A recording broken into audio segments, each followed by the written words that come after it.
Howdy, whatnots. It's Wednesday, January 17th in the United States of America. It is What Chaos. I am DJ Bean. I'm very, very, very sick. Sean DePaz is here. Pete is in Chicago. How are you, Pete? I am lovely. How are you guys? What? Are you sick? I'm not sick. No.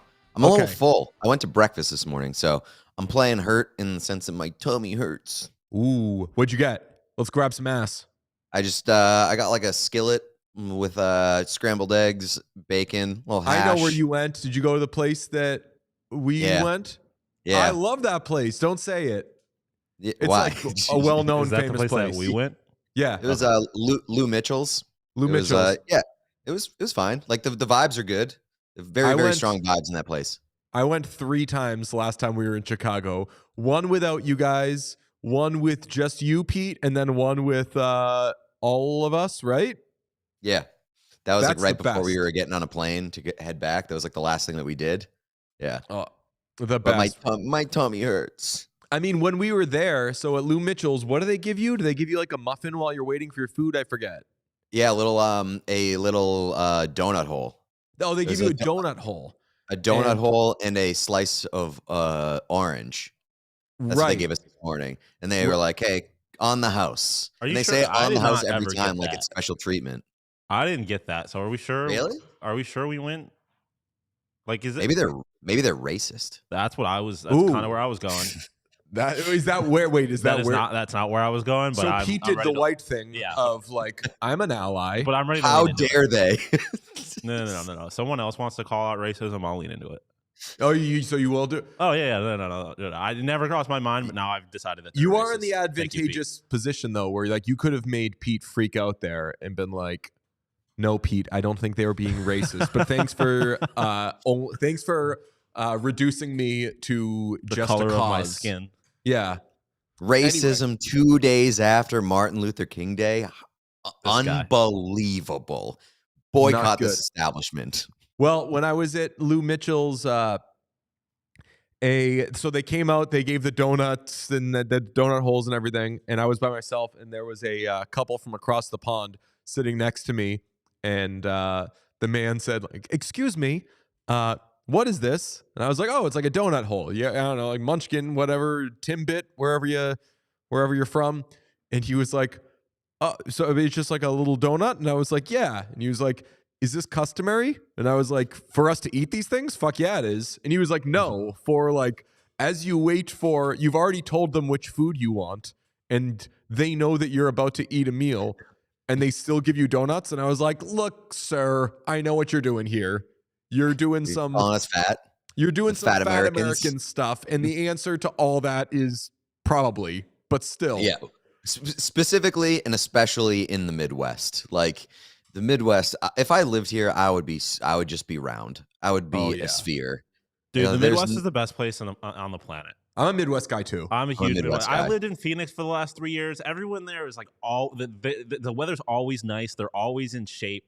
They're always eating nice. And I'm not about that. Like sometimes I want shitty food and I want to be a little fat and wear a hoodie and not have to show anybody. I'll tell you what, man. Like I feel like I resonate and identify with Chicago more than I do with Boston in terms of like just like these are my people. And I didn't tell this story, but like on Monday night, I was at I went out to just grab dinner and a couple drinks at a bar and watch the football game. And it was me and there were like 3 other people in the bar. And they were down the bar for me. And they were screaming at the top of their lungs about how the Packers can't keep getting away with having elite quarterbacks while the Bears are like can't find a single one. And it was like the most stereotypical discussion you could ever like think to hear in a Chicago bar. And the fact that it was happening in reality just made me so fucking happy. And I talked to people and they were like, yeah, like that conversation happens every single night in every bar in Chicago. And I was like, that is unbelievable. This place makes me so happy. That's a very Chicago thing for everything to come back to the Packers are ruining our lives. Do you remember the first time? Do you remember the first time you went to Chicago, Pete? What happened at a Cubs game? Well, like the seating in the bleachers? Yes. So we went to a Cubs game. We were going to Lollapalooza. This was like a big moment in my and Pete's friendship. We're grabbing huge ass right now, by the way. But we were going to Lollapalooza, podcast. And Pete was like, "Can we go to Wrigley? I'd love to go to Wrigley Field. I'd never been before." We were like, "Fuck yeah, let's go to Wrigley Field." As we're walking in, we run into one of my friends from Boston and her best friend who had just moved from Boston to Chicago. Not to objectify anybody, but these are two beautiful women in their 20s, and where are you sitting? What's that? I said, "That's right, buddy." Auga. Yeah.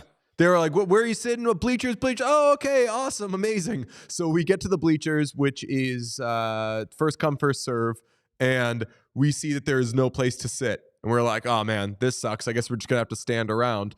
And confidently, coming from Boston, which is like a pretty curmudgeon-y place itself, obviously. My friend was like, I'll talk to some people. Maybe they'll like big, like we're hot women energy. We can find a way. And we can talk ourselves out of the that, speeding but it was ticket. kind of an unspoken thing where, like, if anybody's going to play the privilege card here, it's not the stupid dudes who are already drunk at like 11 in the morning. So my friend walks over and is like, "Excuse me, do you think you can make room for me and my friends?" And they looked at her like, "Get the fuck out of here. We're trying to hate our lives. Get the fuck out of here. We're trying to yell at the Cubs." Yeah. This has nothing to do with you. Love Chicago. And then the Cubs Chicago proceeded to almost get no hit by Wade Miley. Yep. That was incredible. We missed Chris Stapleton. Yeah, because we had to see it through to see if Wade Miley would throw the no-hitter. Yeah. So very fun times. Pete saw an incredible hockey game in Chicago. We'll talk about it in a little bit. But, I mean, you got 19 rounds of boxing with the shootout. What a game. It was. I'll save my takes on it, but like I had a good time last night. It was a horrible game that I enjoyed very much. A thing that we should do is when we're grab-assing and a hockey thing comes up, to be like, "Oh, I'll save that in case we get to it later." Yes.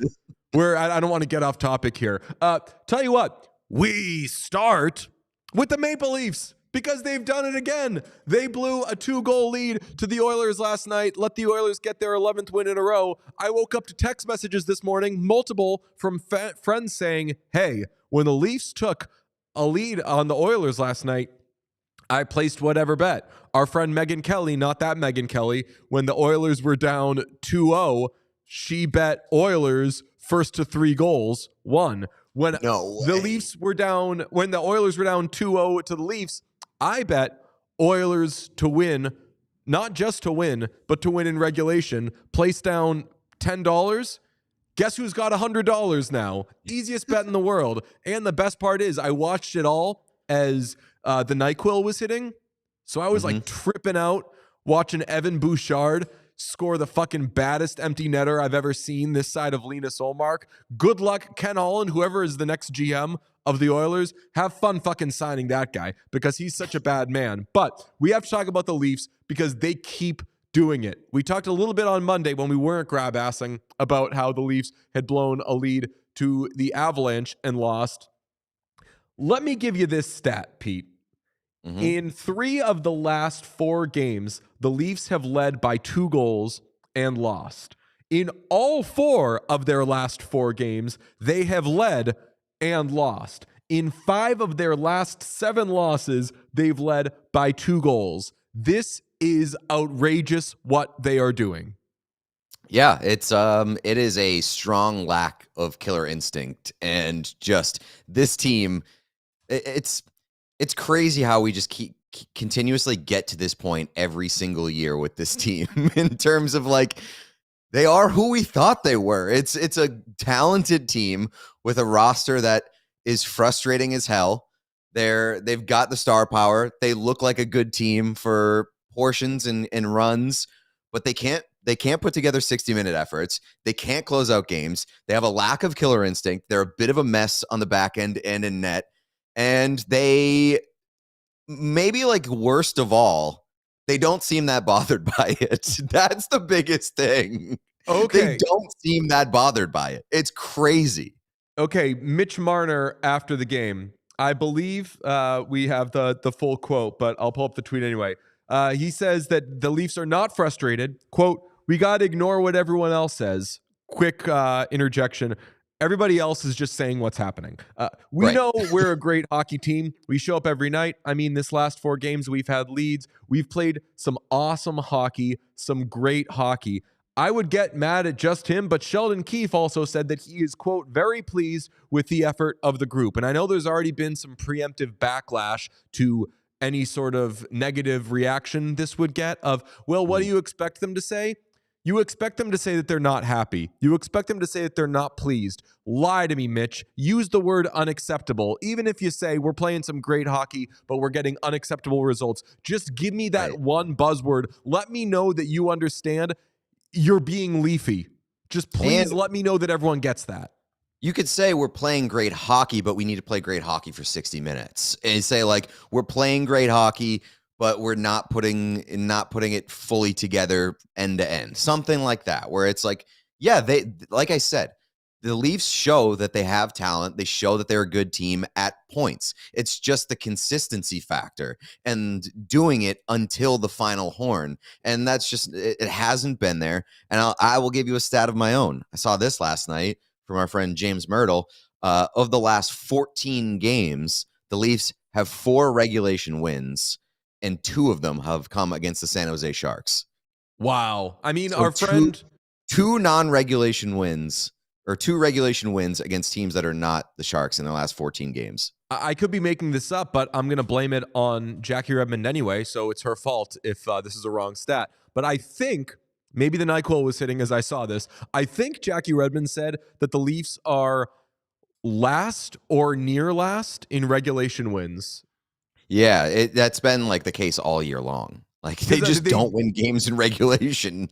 They do keep going to overtime, and a lot of the, like they've had some bad results in overtime as shootouts as well. But I'll also note they're just at the beginning. That was game 1 of a 4-game Western road trip.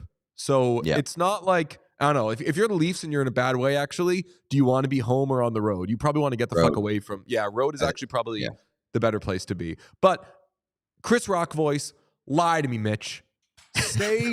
Act exasperated. Like, people are going to default to thinking the Leafs don't get it. So I know it's maybe mature to not be throwing chairs and flipping out in the dressing room. But when you're the Leafs, who have had some hysterically weird shit happen to you over the years, I do think if anybody should oversell being a little worried and dramatically accentuate that they understand what's happening, it would have to be the Leafs.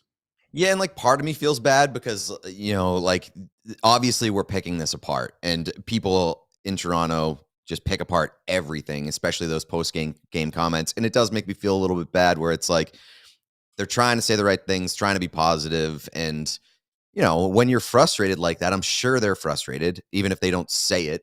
But like, I'm sure they're frustrated and we're just picking apart every little word or whatever. But it's also like Mitch Marner and the rest of that group have been there for a long time, and they've been going through these kind of things for a long time, over and over and over again. At some point, you have to get better at handling it, and you have to get better at saying the right things. And it really shouldn't be that hard, but time and time again, it's proven that like they just can continuously look pretty bad in terms of on the ice and in the media.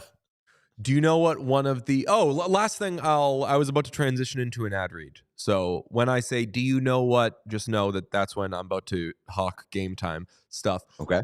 Leafs have the Red Wings nipping at their heels. Should they be worried about being a wild card team, or does that not really matter? I mean, I don't think it really matters. Like, I think the Leafs are going to be the Leafs in the playoffs, regardless of what their seeding they're is. losing, so it doesn't matter. Yeah. So I don't think it matters. Okay, that's a great answer. Hey, Pete, do you know what one of the tabs is on my computer right now? It's gametime.co. Not to be confused with .ca. This is an American hockey podcast. Although, as you just heard, we're a Leafs podcast. We really run the gambit. I'm very, very sick, Pete. I took a COVID test yesterday, again, and confirmed I don't have COVID. Am not very, very sick. Just kind of have the sniffles and asthma, so I'm being a big baby. If I heal up, I'm considering going to the Bruins-Avalanche game tonight. You want to talk about two teams that will play each other in overtime every now and then. And I am monitoring it on gametime.co because you've heard me talk about the layout. I know that everybody has their favorite thing about Game Time. I love the layout. You have the whole rink. It looks like the rink. You got flash deals. Oh my God. Some of these flash deals, you get right on the glass for, I won't say the number. You have to head to gametime.co to get there. But it's such an easy purchase process. I've used it multiple times now. The app is extremely easy. I recommend doing it on the app, but because we're having the show right now, I'm on the computer. When I'm on my phone, it looks like I'm too far removed from my reporting days where I can be on my phone during a show and pass it off as, oh, I'm just being an insider. If I'm on my phone during a show, being a fucking asshole. Call me on it. So I'm on gametime.co on my laptop, and it's an easy experience. You get all the tickets you want. You can get one for you, yourself, your wife, your husband, your partner, your guma. I was waiting for it. I was waiting for it. It's a good experience if you want to hook up the guma. You know? Hell yeah.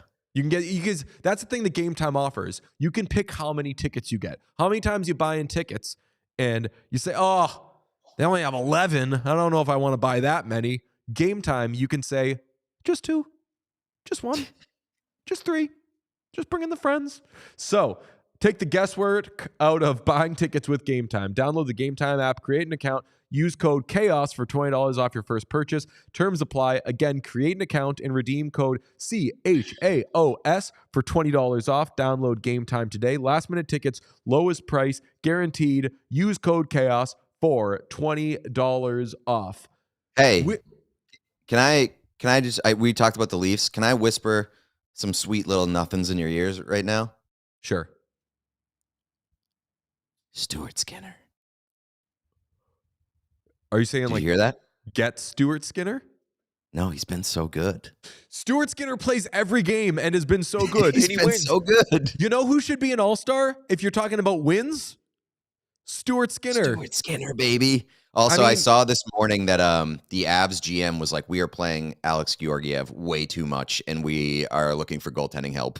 So, yeah, there you go. Like, you're playing him so much, and that's how he got into the All-Star game, so he can't be that mad about it. But, yeah, you are playing him way too much, and he's not been that great. So there it is. But Stuart Skinner has been awesome. 11 games in a row, or 11 wins in a row for the Edmonton Oilers. Let me tell you what, they have given up the most exciting part of this win streak. They've given up 15 goals at even strength in 11 games. 15 goals in 11 games for the Edmonton Oilers. That's business. Crazy. At 5-on-5, they're outscoring opponents 34-15. Hell yes. I thought in the first period of last night's game that maybe it was ending.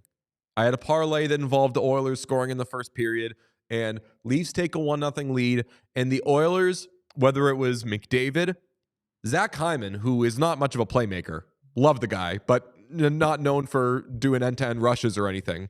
But whether McDavid, Draisaitl, or Hyman, they were creating some breathtaking one-man band sort of stuff, and Martin Jones was just stoning them, which confused the shit out of me because before last night, I had never seen Martin Jones make a save on Connor McDavid. Connor McDavid, I believe, has more goals on Martin Jones than anybody, which makes sense because it's Connor McDavid and it's Martin Jones. But my God, every chance the Leafs got the other way, though, Stuart Skinner was keeping them in it. And that the sense I had was, boy, Oilers aren't making the most of their chances. It's going to be 2-0 really quick. Then it's going to be 3-0, whatever. Skinner was really, really good. And when it was 1-0, I thought maybe this is ending. And once it was 2-0, I was like, okay, they're fine because the Leafs are going to blow this 2-0 lead.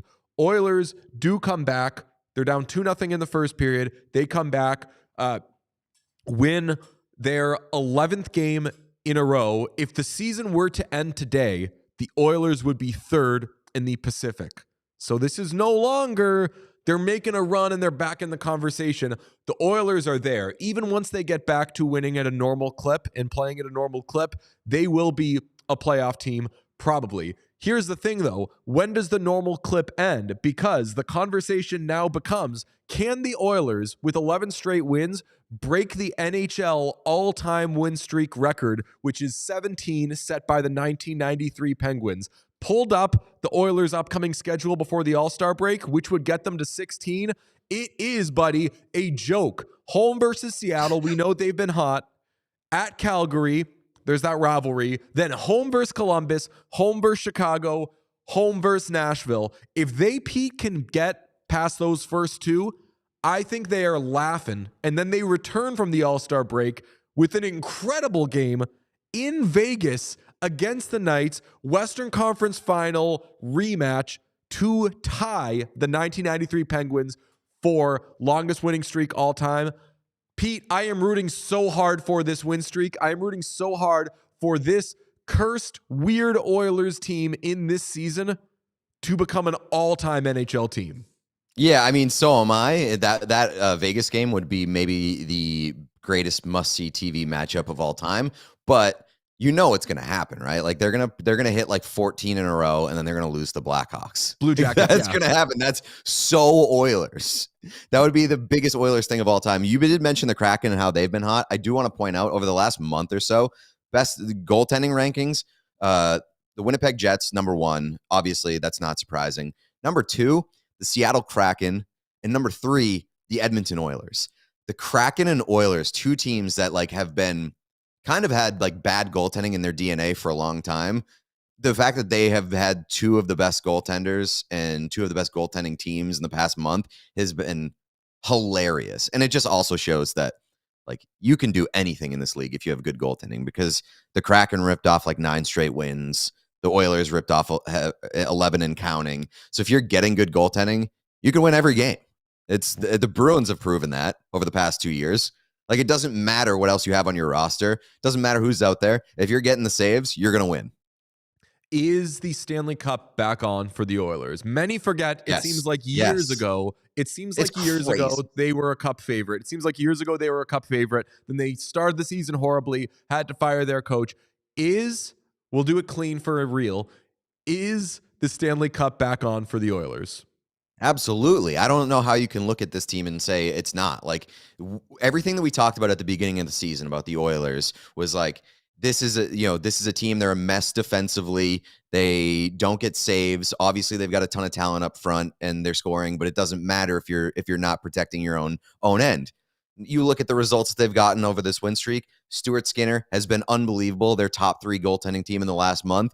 You look at the fact that they've given up 15 goals at 5-on-5 through 11 games. Their defense is also there. Like the results aren't crazy different in terms of expectations versus reality. So like this team has turned it around under the new coach. And on top of that, like their top players like Connor McDavid, like Leon Draisaitl, like Zach Hyman, those guys are depositing and playing at the top of their game. So absolutely. I don't know how you can look at the Oilers and say that they're not a Stanley Cup contender. They're getting real goaltending, which we never thought would happen. I would still like for them to pick up a backup goaltender or a 1A, somebody to rotate with Skinner, because I want them to get this record, but I don't want them to run him into the ground. I think that the idea of Stuart Skinner playing well in the playoffs is so scintillating to me. This power play in the playoffs will be such a weapon. Evan Bouchard is so much better than I thought he would be this season. Zach Hyman obviously is scoring at a way higher clip than he ever has. He's going to end up scoring like 55, 60 goals this season, which is wild. It's been, as I said, an up and down season for them, But you have to consider so many players, even for a Stanley Cup favorite, are overachieving and exceeding the expectations. So yes, the Stanley Cup is back on under Chris Knobloch and the Edmonton Oilers. And buddy, I could not be happier. You know what's a storyline that I love is that like Leafs fans are so frustrated that they're looking at Zach Hyman and what he's doing in Edmonton, and it's like making them go insane years after the fact, like years after the signing, when I feel like for the most part, from what I saw when Zach Hyman signed with the Oilers, Leafs fans were like, yeah, absolutely. Like, go ahead and take that deal. I'm happy for you. I don't want you signing that deal in Toronto.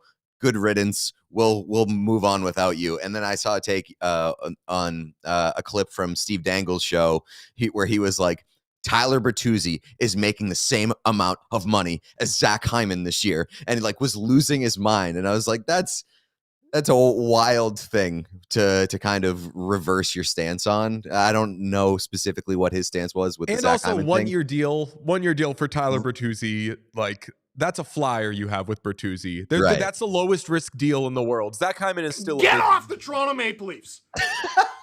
That's still a high risk deal. I do love Zach Hyman. The idea of Zach Hyman making Maple Leafs fans lose sleep in 2024 is just chef's kiss to me. Amazing. Absolutely love it. So we think they don't break the record? I'm pulling for. I think that Vegas could be the center of the universe. That's also Super Bowl week. I think that Vegas could be the center of the universe if the Oilers can get the record, tie the record against the probably division leading Golden Knights at that point. But who knows? Because maybe that game can end up being for like first place in the division with how the Oilers could be. Also, potential Chaos Chain matchup. Playing for the Chaos. Vegas is playing for the Chaos Chain this Saturday. So if things go well for them between then and that Oilers game, and you have the Vegas Golden Knights. I do. No, I don't. No, you don't. DJ has a Vegas. Nobody has them. I have Pittsburgh. Right. So I'm but not really. You could have the Vegas Golden Knights. Is it every game they win? I get the team. I thought it was just. Yeah. I thought I only got the team if. Okay, all right, I'll take that. Sure. Yeah. Pretty exciting. I love the light air of confusion every time we talk about the Chaos I don't Chain. know what's going on. We kind of like, is that how it works? Yeah. But it's important to me that Pete's like 90% sure the whole time. I don't want Pete to ever be doing this. I want Pete to get it.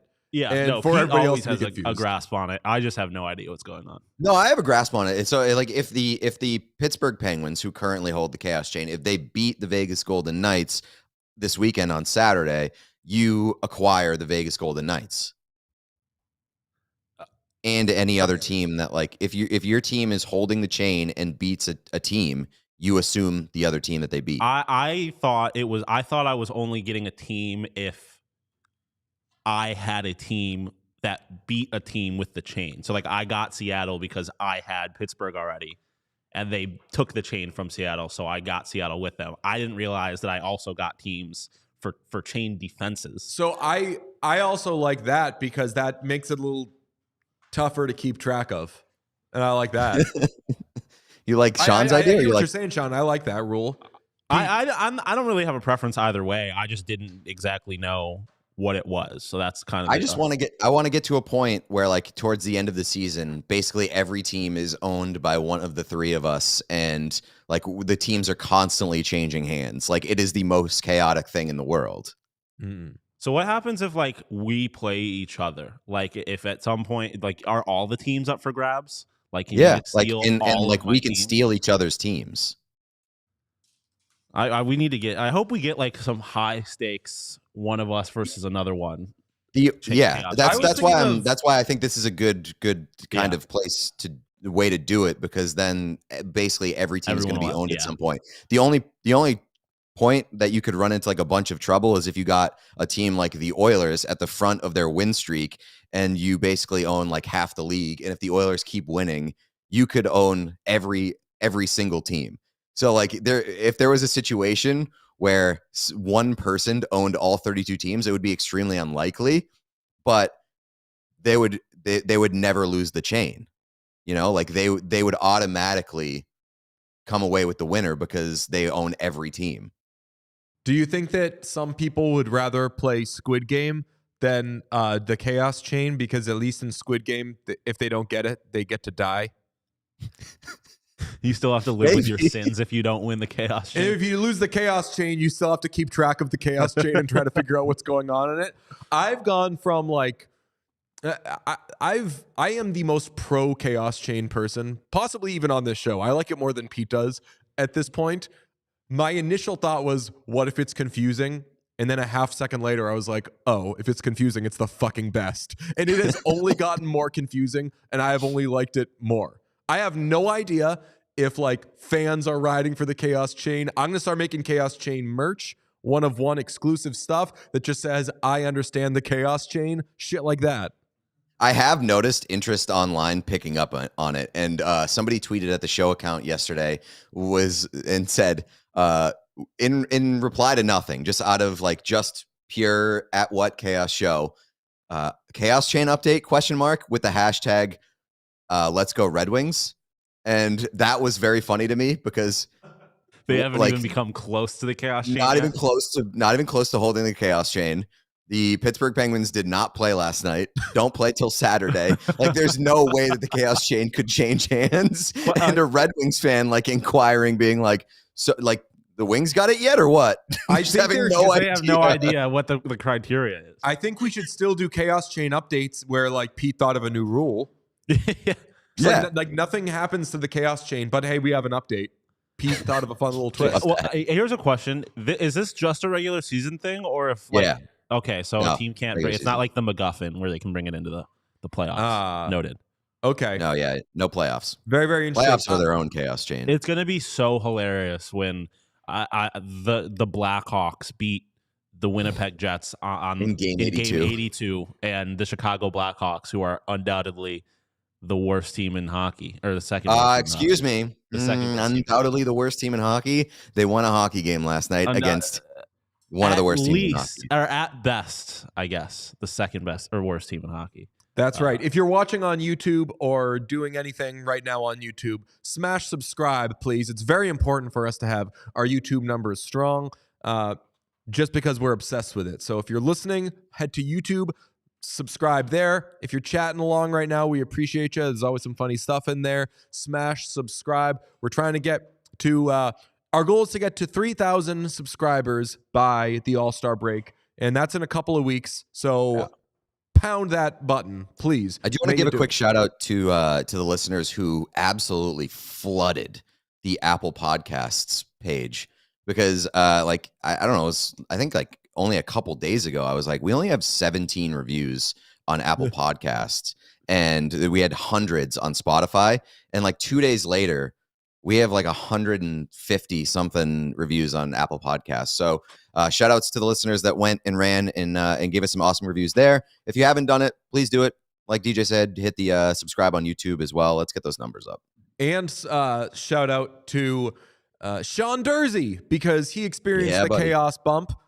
I saw with my own eyes. Sean Dursey, a blast from the point, scored last night in the Coyotes' Flames loss to the Flames, correct? Yeah. Doesn't matter, though. It doesn't matter. It's cool. Devastating OT loss. But Flames won in overtime, yeah. Yeah, he was the best.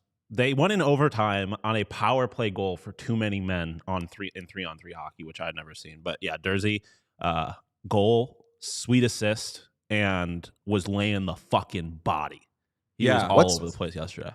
What's the most embarrassing penalty to take in hockey?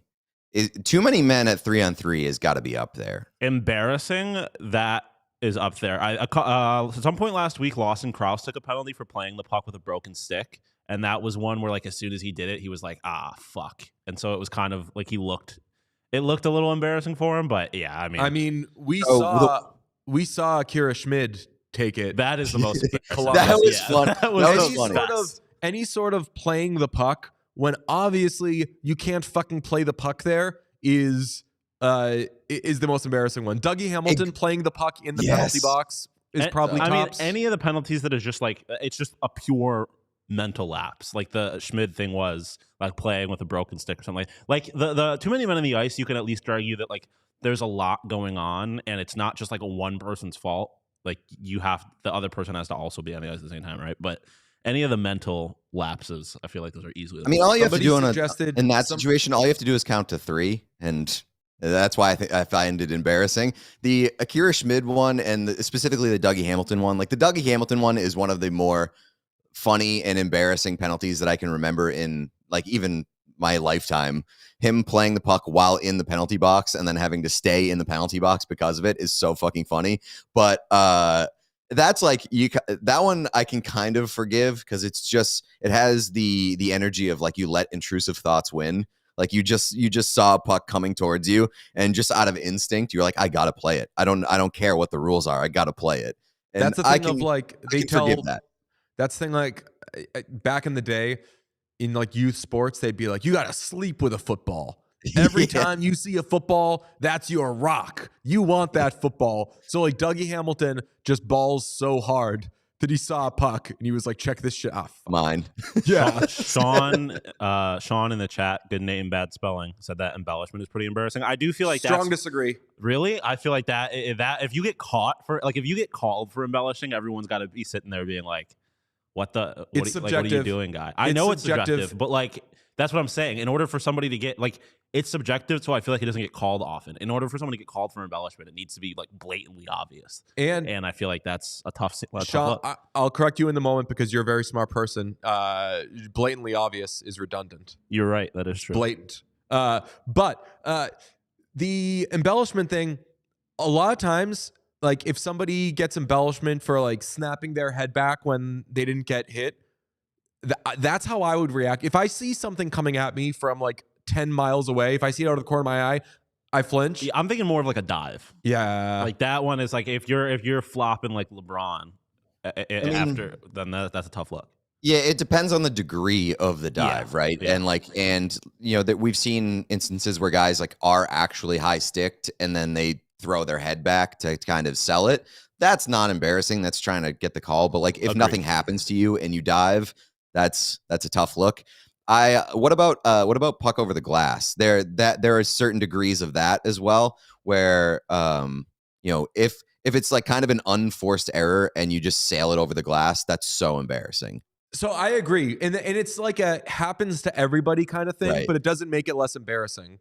Mhm. Like you want it. That is probably the biggest like want to get away moment. So that I actually would put up there, especially if the stakes are high, if it's like the third period or overtime or anything like that. I disagree. I feel like puck over the glass, like that one is. It's not like it's a mental lapse or anything. Like you're clearly trying to do something, but hockey's a hard sport, and so sometimes passes don't go exactly where you want them to. But like it's not like they didn't realize that the puck couldn't go over the glass, and they were trying to put it over the glass. Like that would be embarrassing to me. I disagree, just because it's like it's essentially like missing the net on a breakaway, where it's like all you got to do is just fucking put it on target, pal. Just hit something. Yeah, but even then, like if you miss the net on a breakaway, it's like it's not like you were trying to miss the net. You might just suck at hockey in that moment. Like that's right, but the result is still embarrassing. Yeah, I would say like missing the net doesn't compare to like I know it's not a penalty technically, but like skating past the puck on a shootout or a penalty shot. Like that to me is the most embarrassing thing you can do in hockey. Speaking of trying and following rules, I need to note yet another Zach Hyman goal was wiped out last night by offside review. And when they went to review it, I was like, he was so offside. Okay. Yeah, like the fact that wasn't blown in real time is like, I feel like the goal should have counted, just because if you didn't see that in real time, then like, God bless you. You don't deserve to have your job. That was like the bar full of drunks thing. Yeah, right. Yeah. Like That's right. I forgot that was our rule, that like if a bar full of drugs can identify the call, then like you deserve to get fired if you didn't see it. Right. But I just need to shout out that he would have a million goals right now if offside were in rule. But that one I was actually in favor of, and the Oilers came back. Anyway, we have an update on the All-Star jerseys because yesterday there was a leak from, I believe, the Panthers non-NHL pro shop, and they put up pictures of Sergei Bobrovsky and Sam Reinhart jerseys. People reacted to the fact that the name is below the numbers and that it is Tate McRae, Ariana Grande, Taylor Swift, whatever, all lowercase, and they had a negative reaction to it. I ask, Did we not already know this? We talked about this on Monday. Sean, you got the picture of like the lookbook thing. It says it right there. Everyone's having this big reaction and they're mad about it. I'm A, surprised that everybody is upset about this, and B, that they didn't know it already. I personally like that this is one of the, as I said Monday, curated, stupid elements of this jersey. I agree. Like, first part, I will say it looks dumber than I expected. It looks dumber, at least in those screenshots, than the actual photos of the real life people wearing it when it says All-Star. Like, I think that I liked it in the real life photo. In that one, I don't know if it's just kind of like the mock-up part of it, but it looks so goofy. And it looks very like text bubbly, like AIM text bubble. Some people said it looks very McDonald's-y. Yeah, so that is the most McDonald's that's the most McDonald's these jerseys have looked. Kraft mac and cheese. That's especially the blue one. Yeah, it is. Or like I saw this and I immediately thought like the Crow and Frost box from McDonald's. Like it is aggressively. It gives Grimace vibes. Grimace vibes. Grimace? Yeah. Grimace. He's purple. No purple, I know he's though. purple, but this is no purple. That is they should have done a definitely purple one. That would go hard. I forget who it was. Maybe it was Jeff or somebody. Somebody had said McDonald's when these first hit. That is the most McDonald's they look. Yeah. And but we've gotten to a point where I don't think that there would be anything on these jerseys that would make me out on them. Just because, like, the more ridiculous that you get, we know they're ridiculous. We know they're insane.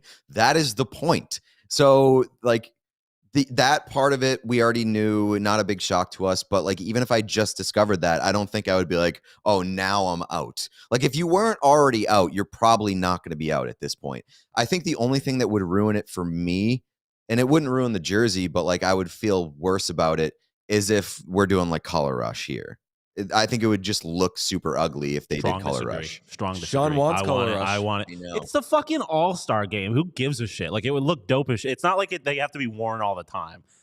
So, like, in terms of the on-ice look of them, like, if it's going to be happening for one night, you might as well make them crazy as shit. And to see, like, they look like Power Rangers. It looked fucking awesome. All right, whose jersey, we were going to do this Monday, but we forgot. Whose jersey of the All-Stars, and assuming it would be their division's jersey, whose jersey do you want here? I'm taking the white Nathan MacKinnon jersey. I know Sean wants the white one, and if I got to pick anyone that I want, I would do the piss Nathan MacKinnon jersey, the full gold. Like, but I have 100% decided I'm getting McKinnon just because he's been like the best player in the world, and I fucking love that guy to the highest degree. We've gone over this several times. I don't need to declare it again, but Nathan MacKinnon is the best, dude. Sean, who you getting? I mean, I do very much like the white ones, but I think I have to go a yellow piss. Clayton Keller, number 9. I don't have a Coyotes jersey. I do like the yellow a lot, and as I told you, DJ, turn the 6 upside down. Toronto 6 upside down. It's a 9. It makes. I feel like for a Toronto one, it would be dope. A Keller piss jersey would go absolutely nuts. To those who don't follow our nonsense or listen to brunch or anything, the Chargers made like a special edition gold jersey that we really had our eye on for a while, called the piss jersey. I don't think they called it that, but we certainly did. And they never wore it. It was just like a fashion jersey. Fan service fashion jersey. Yeah. I almost got a Herbert piss jersey like 100 times. Never did it. How many times have you tweeted at the Chargers team account saying just wear the piss jersey? Wear the piss jersey. Like something goes wrong with the team, and like because the fans track like when they wear the Navy jerseys, which I love so much. That is like a guaranteed Chargers shit is going to happen. So don't wear them. But I love them so much. It's my favorite jersey they wear. So whenever they wear those and then they lose, I tweet at them, wear the piss jersey. But a Clayton Keller piss jersey, yeah. I know we're a little tight on money as a show right now. We need to sell more stuff, but smash subscribe on YouTube. I think that it would be worth the payment if when the Chargers hire Jim Harbaugh, you go to the introductory press conference and you ask him, "Hey Jim, DJ Bean from What Chaos, any thoughts on the Chargers wearing the piss jerseys?" And Do you think see, you could see what he says? You come from a place that wears a lot of gold. How about the piss jersey? What do you think, coach? Something like that. Right. I think it's a I'd good like to hear his idea. thoughts. My jersey, this might surprise some folks because I definitely want a Frank Vetrano All-Star jersey, but I think I would go red Leon Draisaitl. That's not a shock. Not a shock in the slightest. What is a shock, though? Sean said he doesn't have a Coyotes jersey. I believe, we'll see, the Coyotes did ask.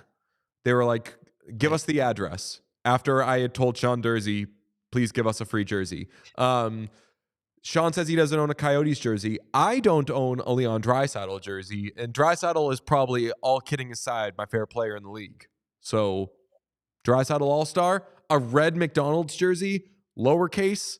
I like that. I can't believe that you don't own a Draisaitl jersey because essentially the reason that I found out about Leon Draisaitl was you talking about how badly you needed a Leon Draisaitl Team Europe jersey during the World Cup of Hockey. Before the world was in on Leon Draisaitl, you were so in on Leon Draisaitl and you just wanted that Team Europe jersey so bad. I can't believe you never got it. And now he has 2 Oilers jerseys, neither of which. I know.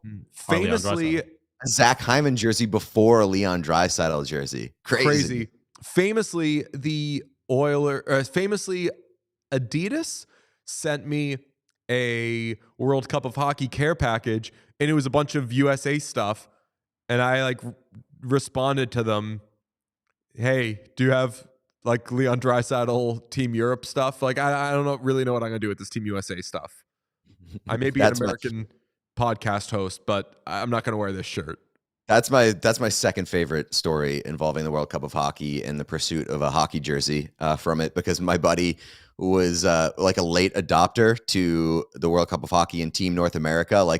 Before their final game, he was like, this team's awesome, right? I think I might get a jersey. And they were all sold out at that point because everybody was on board with TNA. And the only jersey left from that was Ryan Murray. So he got a Ryan Murray Team North America jersey. And it just still makes me laugh to this day that he owns a Ryan Murray jersey. If you could have any Team North America jersey, what would it be? Nathan McKinnon, baby. I've wanted a Nathan McKinnon jersey for so long, and I don't have one, so that's why I want to get one. And it would feel right getting the All-Star jersey, given that it's kind of at the height of his powers right now. I want a Seth Jones Team North America jersey, which is a nice transition into the game that you went to last night, the Celebrini Bowl between the Blackhawks and the Sharks. Blackhawks won in a lengthy shootout, but we were texting during overtime saying what an amazing moment it would be if in this 1-1 contest, Seth Jones with 0 goals were to call game. I am very against getting on Seth Jones. His contract is his contract, whatever. He's an awesome player. I will say it's very weird that we've just arrived at a point in time where we're like, yeah, Seth Jones doesn't score goals and that's okay. How? He's fucking 6'4" and athletic. How does he not just crash into the net at some point and score a goal? It's wild. It's wild. There's a goalie in the league that has a goal and Seth Jones doesn't have a goal. That is insane to me. But when you look at the Blackhawks, it's the problem that's affecting Seth Jones is a problem that's affecting pretty much every player on the Blackhawks. They don't shoot the fucking puck. It's crazy. They just don't put pucks on net. And I will give them credit. They are a much better defensive team of late than I thought that they could ever be this season. They're Vlasic, defending, dude. They're defending pretty well. Vlasic is awesome. Yeah, it's. I think that they're probably in their head too much where they don't want to be giving up goals, so they're playing too conservatively. But they didn't have in any of the periods last night. They didn't have more than 10 shots on net. I think they finished with 25 in regulation or something. They are passing up way too many looks, and Seth Jones, just fucking shoot it from the point, man. You've got a good shot. Put pucks on net. And I know that's the cliche thing. Pucks on net, pucks on net, pucks on net. But legitimately, Chicago Blackhawks, just fucking throw the puck at the net. Hope that it bounces off somebody and goes in the back of the net. That game last night was super frustrating. I know these are two pretty bad teams, but a 1-1 game where not much was happening. A couple fights, pretty interesting. But regulation was a slog, man. And the building was very dead. Can't blame them. It was like negative degrees out. I think the biggest pop of the night was when they announced that it had hit 3 degrees for the first time in 48 hours.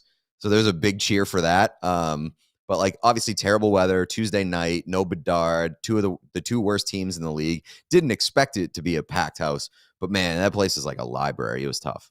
Did you get the tenders? I did get the tenders. I got How'd the they hit? tenders. Tenders were solid.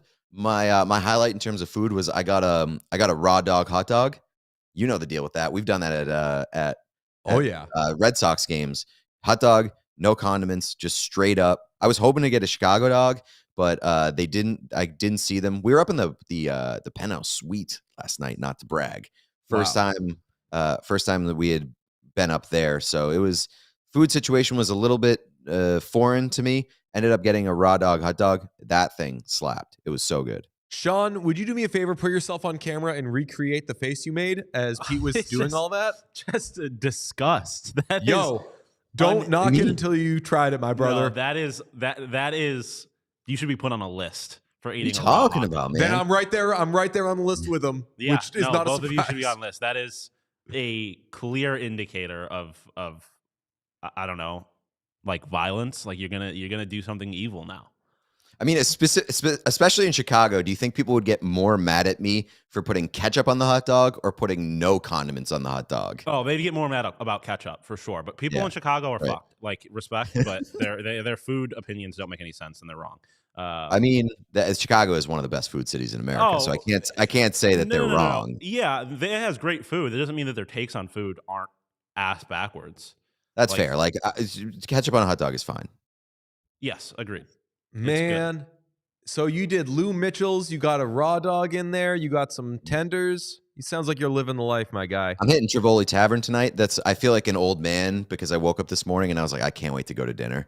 Like that seems like the most middle-aged thing that you could possibly happen when you're traveling somewhere and you're like, I just want to go to dinner at this place. But I'm that's so excited for Trivoli Tavern.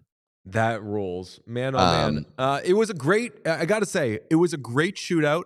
The NyQuil was hitting very hard at this point. I liked overtime, even though I was yelling at Seth Jones to shoot the puck. I hated overtime. I would have hated been overtime. so happy if he scored. But the Blackhawks had a power play in overtime. Kevin Korchinski, our guy, made a game-saving play because a puck got through Peter Mrazek and he cleared it out. The shootout was bonkersville because Jason Dickinson had an incredible attempt that hit the post, went off Mackenzie Blackwood's back, and then fell, just like landed dead on the goal line, didn't go in. Peter Mrazek, I thought, was really good in the shootout. I'm just liking Peter Mrazek this year. Yeah. You know me and my Czech guys. I like that dude. But great, exciting, like last 20 calendar minutes of that game.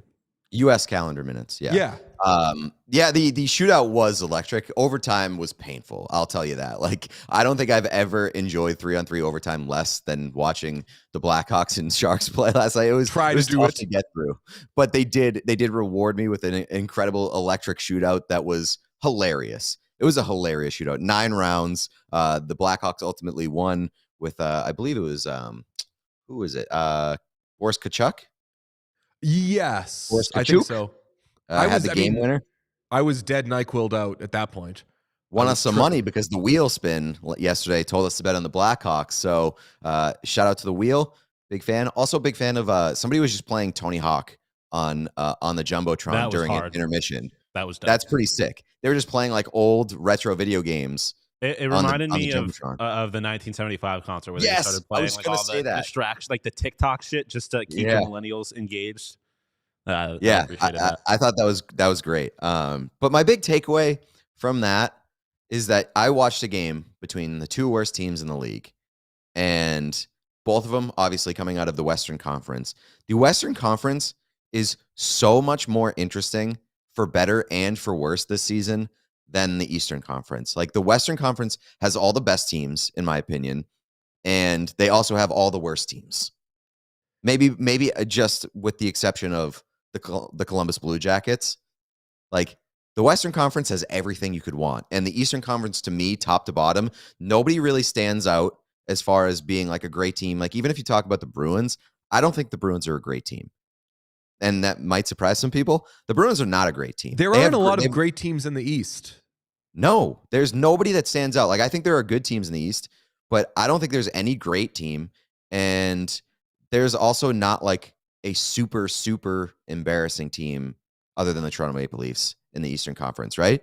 Yeah, so I said at the beginning of the season when the Bruins got off to a really good start, like, they're not great, but the good thing for them is that no one's really great. So they could still be near the top or maybe even at the top of a group of like mid-ass contenders. And when you're in the East, it's just like, I don't know, worry about when you have to face the Oilers or the Knights, but you can get through this group until then because nobody's amazing. You're so right that like even the bad teams in the East aren't exciting. Like I'm not gonna get up for a Senators Blue Jackets game the way that I would for a Sharks Blackhawks game, or earlier in the season a Sharks Oilers game. I do like, famously, the Blue Jackets roster, but that's just an individual guys thing, I think, at this point. And I'm not turning on every Blue Jackets game. I have watched so many random Blackhawks games this season. You are right. The best of the West is way more exciting than in the East, and the worst of the West is way more exciting than in the East. And I do want to put out a call. And that's with the Sabres being one of the worst teams in the East. Yeah, well, I mean, at times. Like, the Sabres have found it and quickly lost it, and found it and quickly lost it. But like, they're not so embarrassing that it's, entertaining. But my call, like, if you're a listener of the show and you're a fan of an Eastern Conference team, like, please give us compelling reasons why we should care about your team and why your team is maybe more interesting than anything going on in the West, because I would love to hear people's takes on that. Fans always talk about, hey, why don't you talk about our team on the show? Why don't you mention our team? That's why we introduced the wheel, that maybe we could introduce some teams and some takes that we might not otherwise get. But right now, like, to me, all the interesting stuff is coming out of the West, including the Winnipeg Jets, man. The Winnipeg Jets, America's team. I told you, early adopter on the Winnipeg Jets. Get on board. They got Kyle Connor back. 33 straight games in which they've allowed 3 or fewer goals. Watched a little bit of them last night against the Islanders. Incredible. Very good team. Very, very good team. Very good team. No joke. If they were in the East, it would be their conference. Last thing before we spin the wheel, gotta take a look at these Lightning jerseys. It's a limited edition thing for a Pirate Festival they do, and these dropped yesterday right after the show. It looks very Grateful Dead. I want to get this, send it to my guy from the freezer and have him tie-dye it, or just wear it raw dog. I love this jersey. I don't know if it speaks to that the Lightning's normal jerseys are kind of mid, but I'm a big, big fan of this, and also of there being a thing that is a Pirate Festival. I hate the Lightning's typical jerseys, and these really don't do a whole lot for me. Like, I know that they're Gasparilla themed jerseys, and having accidentally found myself in Tampa Bay during Gasparilla one year, I hate Gasparilla so much. It's just a fucking disaster that everybody's hammered all the time, and it was a nightmare. So I have an aversion to these jerseys. Not a big fan. I do love the idea, though, of tie-dyeing it. Yeah, man. I love the pirate wheel. I hate the front logo. I think it's lame as shit. It looks like a very create a team logo, and then they just slap their logo on the forehead of the skull. But I'm a sucker for a pirate wheel. I don't know why, but that's a nice badge. It does look like somebody tried to make the Tampa Bay Buccaneers logo into a Grateful Dead type logo. It's a weird bastardized Tampa Bay Lightning, Tampa Bay Buccaneers Grateful Dead mashup. I need to bring it in at some point. I have a San Jose Sharks Golden State Warriors jersey mashup thing that was given as I can't remember if it was at one of the team's games. They did some sort of it was probably at a Warriors game, because I don't think people go to Sharks games. So I think they were like, hey, it's Sharks night. Come here. Oh, no, it's probably at a Sharks game. Oh, right, it was a Sharks game. So, hey, Warriors fans. Yeah, exactly. So come here. We'll give this thing away. I like this jersey, though. Okay, let us do some final thoughts. Spin the wheel. Say some things about NHL teams. I'm first. Let's let Sean go first. Okay, Sean, go first.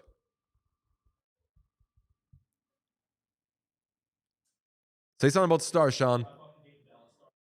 All right.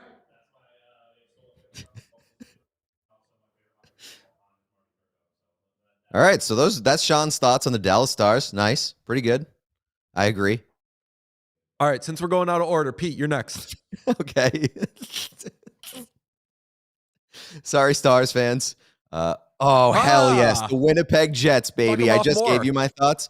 I actually, before I brought up the Winnipeg Jets, I was like, should I save it and hope that I get them in the wheel? But then I was like, what are the chances I get them in the wheel? Turns out pretty good. Winnipeg Jets fucking rule. They're very near the top for me in terms of like this team could win the Stanley Cup, and I think I might be rooting for him. Winnipeg Jets take Nikolai Ehlers, amazing. Nikolai Ehlers is an amazing player, so I'm glad that he's finally getting his shine this year. That dude rocks. Electric player. Spin the wheel. Spin it. To answer your question, Pete, the odds were 1 in 32. Yeah, that's right. What's Spin the percentage? that ass for me, math guy? Ooh, that's right. No comment. Wait, I'm not seeing the wheel. Who is it? Oh, I'm sorry, I didn't share it. Philadelphia. Philadelphia Flyers. All right, call me a conspiracy theorist, but you know this Cutter Gauthier thing that happened last week? Mm-hmm. I think Kevin Hayes' fingerprints are all over it. That's my take. That's juicy. That's juicy. What ended up, did we get like any more stuff from that, or was it like people just yelled at the Anthony Sanfilippo guy and now it's all over? Yeah, I think it was like a 36-hour, we hate this guy, you're public enemy number one. Okay, business back to usual. Okay, let's actually try to do like a minute on the Flyers that is not about torts or the shit hitting the fan with the Cutter Gauthier thing. I have a Flyers take. Okay. I really like their new jerseys. Their new jerseys are quite nice. And I know they're not very different from like all the other jerseys that they have, but these ones are definitely better than the ones that they've been running out for the past like 5, 6, 7, 8 years or whatever it is. I have something to say about the Flyers. They are sneaky hot since the Cutter Gauthier trade.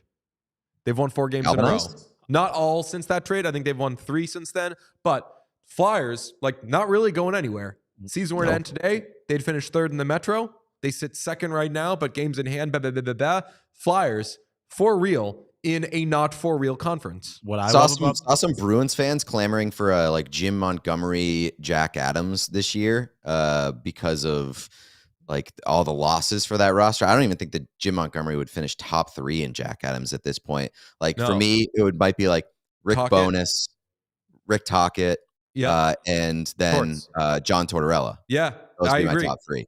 That's my 3. Although Chris Knobloch could end up being in the mix, which that is like unfair. That's cheating. Yeah, it's like being born on third base. Yeah. What I love about Knobloch famously played second base. That's right. Poorly. I don't know how many Philadelphia people you have in your lives, but you can clearly see that Philly sports fans have had a pretty rough like last year. They lost and they didn't get swept. They blew a 2-0 lead against the D-backs and the NLCS, and then obviously the Eagles were the Eagles. And now you can see Philly fans like hesitantly starting to buy into the Flyers because they have nothing else, even though the Flyers are clearly overachieving, and then they're going to get to the playoffs and destroy Philly fans again, and I'm living for it because I hate it. I did unironically utter the words this week, at least you have the Flyers. That's what I keep saying to Philly fans, but I know. That's because there's no consequences for me. They are the ones that are going to get their hopes up and then have their hearts crushed, and I'm looking forward to it. Before we get out of here, I just want to say, Nick Sirianni, weird bitch. I hate that guy. He's a weird bitch? Why? He's a weird bitch. He's soon to be an unemployed weird bitch. Thinks he's like the main character. He has 100%. Big, like, I'm the main character energy. He's such a fucking tool. I hate that guy. First of all right, 2 things. On main character energy and narcissism, yeah. Everybody is a narcissist. You don't want to be a narcissist to the level of Donald Trump, but everybody's a narcissist. So whenever somebody calls somebody a narcissist, I'm like, well, everybody has narcissistic tendencies. Not everybody's like a blatant, weird, uncomfortable narcissist. Right. Where it's just like a striking narcissist. Everybody has narcissistic tendencies in the sense that like you think about yourself more than anybody in the world could ever think about you. And that applies to every person ever. And that's normal. Like you don't have to feel everything is through your lens. Everything is, what does this mean about me? What does this do for me? What does this say for me? And even when you're feeling very, very selfless, you're being narcissistic. I think Nick Sirianni is a tool. I think part of narcissism is a inability to take accountability for your actions, and always thinking that someone else is responsible for it. And I don't know, but Sirianni gives that energy big time. Like he seems like an excuse guy. I mean, he seems though he's not going to get quite to where, and now we're grabbing ass with footballs. He's not going to get to where it got with Brandon Staley because he's not going to be around long enough for it to get where it got with Brandon Staley. But when a coach knows that they're bad at the job and are about to get fired, it's like fire them for their own sake so they can get another job at some point. Nobody's ever going to make Brandon Staley a head coach because of how he handled the last extra 7 months he was a Chargers coach. Sirianni might be in the same position where he's just so waiting to get fired that he's going to be bitchy. I don't know if it makes him a weird bitch though. Makes him a weird bitch. He's. Did you see the video of Chiefs him? fans? What's that? Chiefs fans, when he was going into the tunnel, he's "How do you feel about now, Chiefs fans?" Oh no, there was something where he was so like weird. he was waving to somebody, and Jalen Hurts was literally like, "Bro, what are you doing?" and grabbed his arm and pulled it back. Yeah. Down. I was like, I think that was the same game, and it's it's like, dude, when your young quarterback is the voice of reason and talking down a coach on the sidelines in the heat of a moment, that's a very bad sign. So a thing that they used to say about quarterbacks, which I think they've stopped saying because they realized it was racist, is a quarterback should be the CEO out there. And they would use it to be like, that guy doesn't really look like the CEO type. So I don't think literally your quarterback should appear to be plausibly the CEO of your franchise. And that is what the Eagles have looked like the last few days. he's the most mature person in the organization. It looks like Jalen Hurts is the only level-headed, mature person in that whole organization. Jason Holy Kelce. fuck, that is not good. Jason Kelce too. But Jason Jason Kelce Kelce at this point is just like a fun, lovable teddy bear who's He's about to old. retire. Get a bunch of old pregnant bitches running around the club. Did you say old pregnant bitches? Yeah, you do you get that reference? No, what's that from? Sean, you don't either? No. Hopefully the chat does. I was not calling Jason Kelce pregnant. Knocked up when they're trying to get in the club. And right. Yeah. Okay, and why can't I think of his name? Daryl from The Office. Craig Robinson. Craig Robinson is like, the reason I can't let you in the club is because you're old as fuck. You're old. She's pregnant. Can't have a bunch of old pregnant bitches running around the club. So Nice. Jason Kelce cannot be we got that. That guy's got it under control. Yeah, I would hope a 90-year-old offensive lineman is pretty level-headed at this point. For your 26-year-old quarterback who is a superstar and making all this money to be the only person that's like, guys, let's try to keep it together, okay? If I'm a Philly If I'm a Philly fan listening to this conversation, I am so beyond bothered because it's like everyone wants your quarterback to be the most mature person in the room. Everyone spent the last 2.5 years praising Jalen Hurts for being a coach's kid, for being more mature than everybody else, and now it's here and it's such. I'm going to push back on that. You want your quarterback? You want the organization that strikes me. I know what we're saying. I'm just saying from a Philly fan's perspective, they're not going to look at it like that. Well, to clarify, you want your quarterback to be the most mature player on the roster, not in the organization. Yeah. No. Like I said, I understand the point that we're making because I'm on the same page as you. But as I know how Philly fans work or how sports fans work, and if you're talking about my team like this, I'm going to look at you being like, "Fuck off." Of course, our quarterback is mature. Why is that a bad thing? But yeah, it's not that he's mature. It's that he's the most mature. After the show, now we put out a clip of the show on Twitter to subscribe, check out the episode. Can we make it without any explanation? This in-depth Philadelphia Eagles organizational conversation should be we break down the Leafs, the Oilers, pirate hockey jerseys, and it's just Jalen Hurts came in as a second-round pick. Mind you, this guy transferred and became a start. All this stuff, lovely. That's a whole other. I hate when people are like, he's gone through so much adversity, like he did at Alabama. You mean when he sucked? Like when he was not good at his job and so he lost it to another guy who was not that great at his job too is all right. But you know what I'm saying? It's crazy to me how people, they want that team and him to be so good, so bad. And I just don't think they are. Sean, where did you come from, man? You are so not. What's your generation, Gen Z? I don't fucking know. I've never bothered trying to understand. And that speaks to it. Sean is so not his generation that he's not boomerish about it, but he's like, hey, you know why that guy lost their job? Because they weren't doing a good job. That is not of your generation. Your generation Sean's the most mature person in this organization, which I think is exactly what you want. You want the producer to be the most mature. Yeah, you're the CEO of this organization. That's right. Well, this has been a lovely hockey conversation, wire to wire. We will be back tomorrow to wrap up the week. Hit subscribe everywhere you can. Podcasts, Spotify, Apple, YouTube, smash the numbers. Even send the YouTube link to some friends and be like, hey, they're trying to hit 3K. You're going to like what you see. I guarantee it. Shout out Game Time. We'll talk to you tomorrow. Bye. We all silly like the mayor.